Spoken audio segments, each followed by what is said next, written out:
Alright guys, we got a 54-inch MZ Magnum. It's got the 25 horse Kohler on it. We're going to be putting a belt on here for the deck. Here you can see I've already started.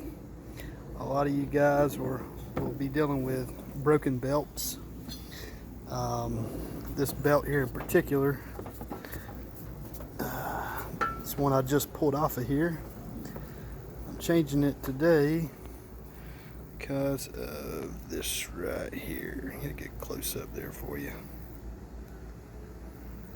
Don't want that to break. Yeah, it would probably last a long time, but for you guys that have had belts break or just wondering how to change it, you have these covers right here that go over the pulleys on the end of the spindles here.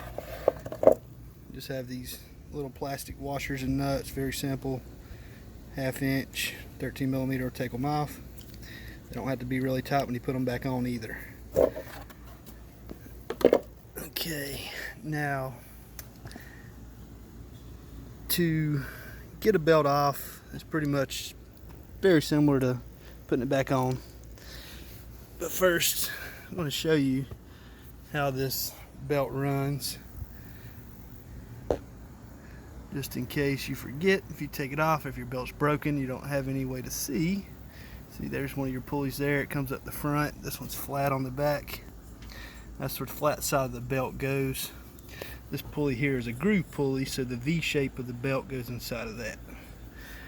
Now, this one here is another one of your idler pulleys. Is flat, so the deck, the belt goes against that right there on the flat side. This is the V side here.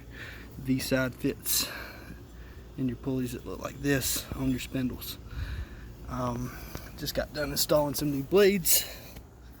Yeah, I know I need to scrape my deck. It's dirty. See this little ridge here. This come on the new Bad Boy blades. I got these from the Bad Boy dealership. Also the belt, picked that up. Also in the process of changing some front wheels on here. The belt basically just runs through. There's your front idler and V pulley. That's your center spindle for your center blade there. And right through here you can see that's your tensioner. It keeps the belt tight. You don't have to take that bolt loose. You don't touch that bolt. There's really no bolts involved besides taking those little nuts off those end spindle covers there. But it runs through the center here. It's your parking brake cable. I've had to replace that twice due to not being adjusted correctly from the factory, but you know, I got it right. Haven't had any problem since. Got about 400 hours on this mower. And just going to crawl under the back here. One other thing, you don't have to have your mower jacked up in the front like I do. That's just because I was changing blades. But you see, this is the main drive for your belt. It runs off the your actuator for your, when you engage the blades, it sends the electromagnetic signal to lock that and it spins. But get the belt number on here. I'm going to show you guys just in case you need it. This is the, trying to make sure I can read it. Got a glare on there.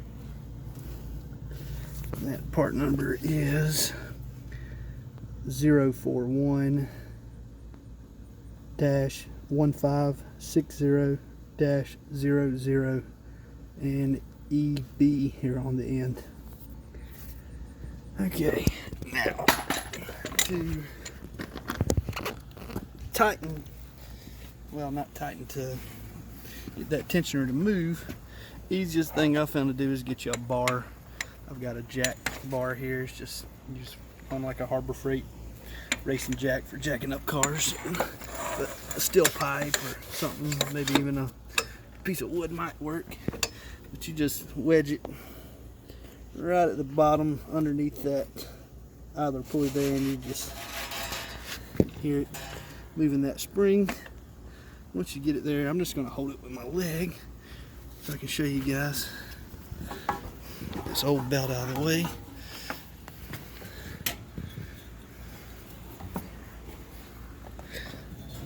And just slide it up on here.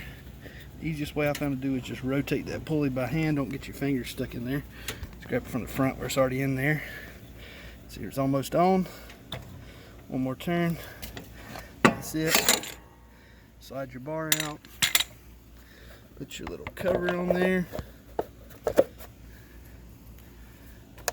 Washer, plastic washer. And where you took it off at, there should be little slots where you can see where the dirt was. Just put that on there. Take your little nut and slide it on there. Little acorn nut there. Put that on there. Do the same thing on the other side.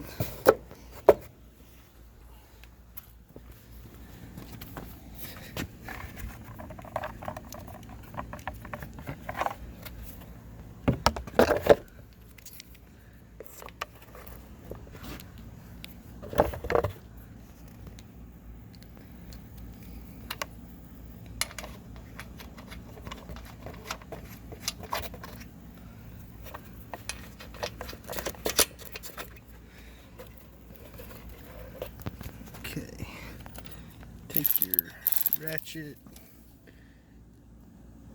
or wrench, whatever you're using. It don't have to be very tight. It's just a quarter inch Makita here, electric. Nice, buy it online, pretty cheap. Definitely a handy tool to have doing small stuff like this. Just snug it up, just barely hit it. Don't got to be tight at all. Just nice and snug, so you don't strip it out. That's it. Torque to spec. Well, my spec anyways. But that is that. So that's pretty much it. Just let it down. Well, you don't have to jack it up, but I'm going to let it down and go do some cutting.